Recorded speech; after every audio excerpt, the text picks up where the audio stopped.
행복한 교회 승리하는 성도 여러분, 남가주 은혜롭교회 153 기도에 오신 것을 진심으로 환영합니다. 오늘은 4월 16일 금요일 아침입니다.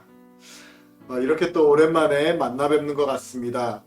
이 시간에 우리가 또 하나님의 은혜를 함께 나누면서 아침에 또 하나님의 말씀을 깊이 묵상하면서 하나님의 은혜가 오늘 저와 여러분에게 함께 임할 수 있기를 간절히 소망하겠습니다. 함께 찬양 먼저 하겠습니다.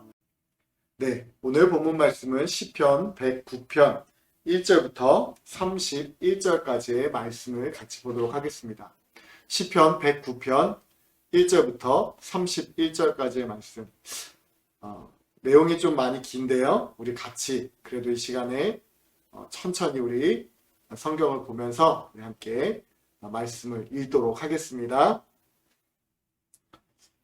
내가 찬양하는 하나님이여 잠잠하지 마옵소서.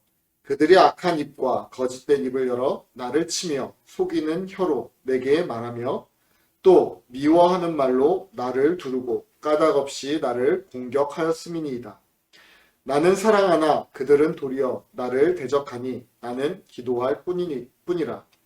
그들이 악으로 나의 선을 갚으며 미워함으로 나의 사랑을 갚았사오니 악인이 그를 다스리게 하시며 사탄이 그의 오른쪽에 서게 하소서. 그가 심판을 받을 때 죄인이 되어 나오게 하시며 그의 기도가 죄로 변하게 하시며 그의 연수를 짧게 하시며 그의 직분을 타인이 빼앗게 하시며 그의 자녀는 고아가 되고 그의 아내는 과부가 되며 그의 자녀들은 유리하며 구걸하고 그들의 황폐한 집을 떠나 빌어먹게 하소서. 고리대금하는 자가 그의 소유를 다 빼앗게 하시며 그가 수고하는 것을 낯선 사람이 탈취하게 하시며 그에게 인애를 베풀 자가 없게 하시며 그의 고아에게 은혜를 베풀 자도 없게 하시며 그의 자손이 끊어지게 하시며 후대에 그들의 이름이 지워지게 하소서. 여호와는 그의 조상들의 죄악을 기억하시며 그의 어머니의 죄를 지워버리지 마시고 그 죄악을 항상 여호와 앞에 있게 하사 그들의 기억을 땅에서 끊으소서. 그가 인자를 베풀 일을 생각하지 아니하고 가난하고 궁핍한 자와 마음이 상한 자를 핍박하여 죽이려 하였기 때문이다. 그가 저주하기를 좋아하더니 그것이 자기에게 임하고 축복하기를 기뻐하지 아니하더니 복이 그를 멀리 떠났으며 또 저주하기를 옷 입듯 하더니 저주가 물같이 그의 몸속으로 들어가며 기름같이 그의 뼛속으로 들어갔나이다. 저주가 그에게는 입는 옷 같고 항상 띠는 띠와 같게 하소서. 이는 나의 대적들이 곧 내 영혼을 대적하여 악당하는 자들이 여호와께 받는 보응이니이다. 그러나 주 여호와여 주의 이름으로 말미암아 나를 선대하소서. 주의 인자하심이 선하시오니 나를 건지소서. 나는 가난하고 궁핍하여 나의 중심이 상함이니이다. 나는 석양 그림자같이 지나가고 또 메뚜기같이 불려가오며 금식함으로 내 무릎이 흔들리고 내 육체는 수척하며 나는 또 그들의 비방거리라. 그들이 나를 보면 머리를 흔드나이다. 여호와 나의 하나님이여 나를 도우시며 주의 인자하심을 따라 나를 구원하소서. 이것이 주의 손이 하신 일인 줄을 그들이 알게 하소서. 주 여호와께서 이를 행하셨나이다. 그들은 내게 저주하여도 주는 내게 복을 주소서. 그들은 일어날 때에 수치를 당할지라도 주의 종은 즐거워하리이다. 나의 대적들의 욕을 옷 입게 하게 하시며 자기 수치를 겉옷같이 입게 하소서. 내가 입으로 여호와께 크게 감사하며 많은 사람 중에서 찬송하리니 그가 궁핍한 자의 오른쪽에 서사 그의 영혼을 심판하려 하는 자들에게서 구원하실 것임이로다. 아멘. 네, 매우 긴 31절까지의 말씀을 쭉 읽었습니다. 좀 길지만 이렇게 읽었던 이유는 오늘 본문 말씀을 쭉 읽으면서 참 다윗의 마음이 절절하게 느껴졌기 때문입니다. 다윗은 오늘 본문을 보니까 대적을 향해서 매우 심한 저주를 쏟아내는 것을 볼 수가 있습니다. 다윗의 상태가 아주 많이 화가 나 있는 것 같습니다. 그런데 보통 우리가 어떤 사람에게 화가 났을 때 여러분은 어떻게 하십니까? 그 사람을 향해서 대항하고 욕하고 저주하고 함께 맞붙어서 싸우지는 않으십니까?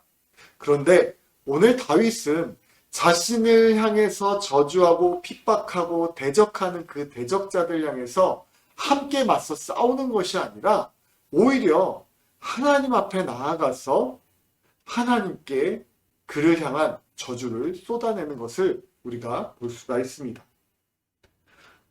대적자가 무섭거나 두려워서 하나님께 이르는 것처럼 보이진 않습니다. 충분히 다윗은 이 당시 왕이었기 때문에 그 대적자들을 향해서 맞서 싸울 수 있는 힘이 있었을 것입니다.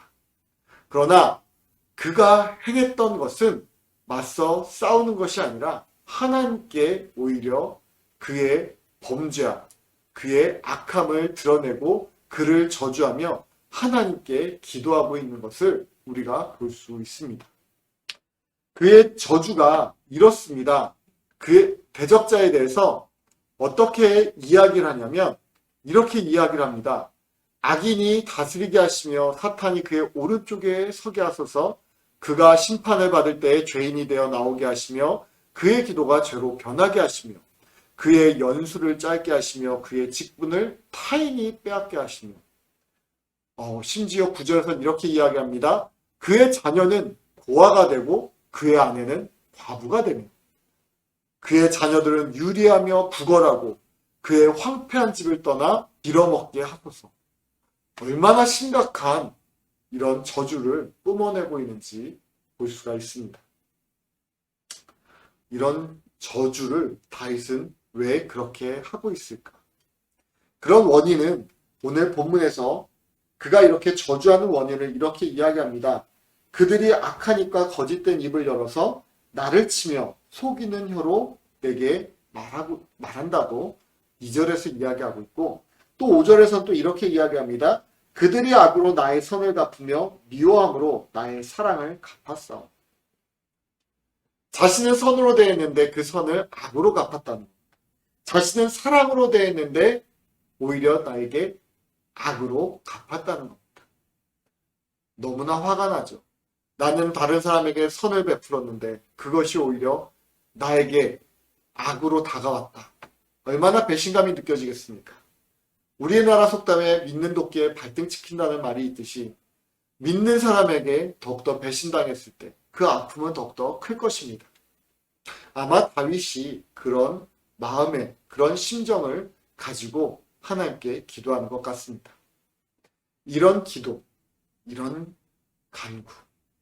참 어떻게 보면 하나님에게 이런 기도를 해도 되는 것일까라는 생각을 하게 될 수도 있지만 여러분 다시 한번 생각해 보십시오. 우리가 어떤 사람과 감정이 상했습니다. 상대방과 맞서 싸운다고 해서 그 문제가 완전히 해결이 됩니까?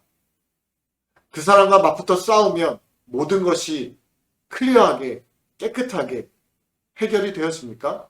절대 그렇지 않습니다. 오히려 더 감정의 골만 깊어질 수 있고 악한 감정이 더욱더 크게 작용할 수 있습니다.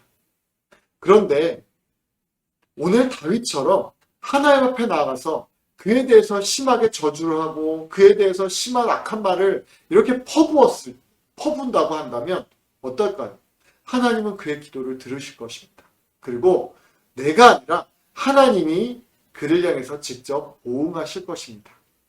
그러면 우리가 행하는 것보다 그 이상의 일들이 하나님을 통해서 일어나게 되어지는 것입니다.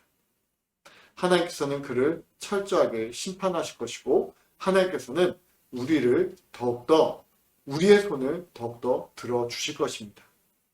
우리가 성경을 통해서 하나님의 백성과 또 하나님을 대적하는 사람들과 싸움이 많이 나오는 것을 우리가 볼 수 있습니다.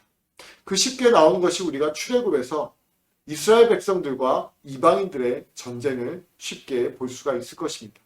그런데 그 전쟁에서 누가 이기냐? 전력으로 봤을 때는 이스라엘 백성들이 승산이 없습니다. 그런데 결국 승리는 이스라엘 백성들이 하는 것을 볼 수 있습니다. 이유가 무엇입니까?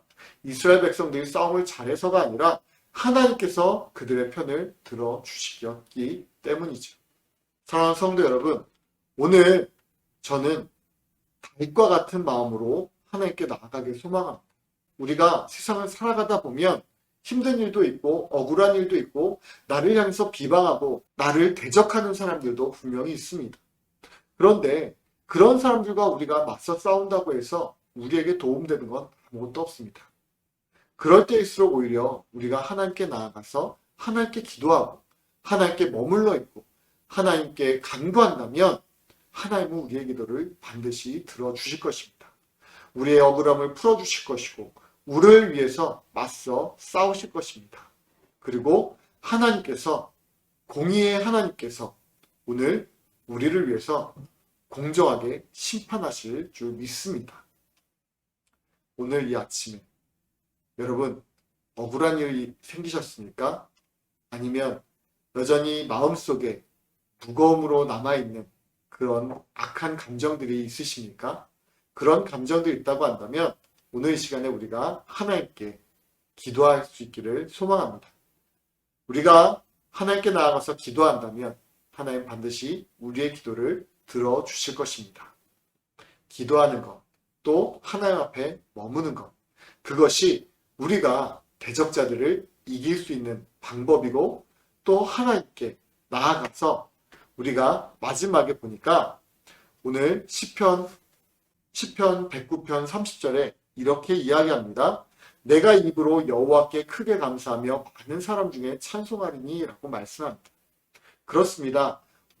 처음의 감정은 하나님 앞에 나아가서 억울함을 호소하고 그 나의 대적자를 위해서 저주하고 원망의 이야기들을 쏟아내지만 결국 하나님 앞에 머물러 있다고 한다면 모든 악한 감정은 내 안에서 사라지고 하나님만 바라보고 하나님만 찬양하고 하나님만 높이게 되는 우리의 모습을 발견하게 되어질 것입니다. 그런 성숙한 신앙이 그런 모습이 오늘 우리의 모습이 되어지기를 간절히 축원드립니다. 함께 기도하겠습니다. 사랑의 하나님 감사합니다. 오늘 시편 109편 말씀을 통하여서 우리가 억울한 일을 당하고 우리의 대적자들에게 악한 일을 당하였을 때 하나님 우리가 맞서 싸우는 것이 현명한 것이 아니라 하나님께 나아가서 하나님 앞에 머무르고 하나님께 간구하는 것이 보다 현명한 것이고 보다 바른 길임을 깨닫게 되어집니다. 하나님 이 시간 우리가 주님 앞에 부르짖어 간구할 때 우리의 기도를 들으시고 우리의 음성을 들으시고 우리의 간구를 들으시고 우리를 위해서 맞서 싸우신 하나님께서 오늘 우리를 위해서 일하시는 것들을 기대하며 나아가게 하시고 또 우리가 그로 말미암아 더욱더 하나님을 신뢰하고 더욱더 하나님께 크게 감사하고 크게 찬양할 수 있는 믿음의 성도들 되어지게 하여 주시옵소서. 이 아침에 우리가 더욱더 하나님을 의지하게 소망하오며 감사함이 예수님의 이름으로 기도드리옵나이다. 아멘.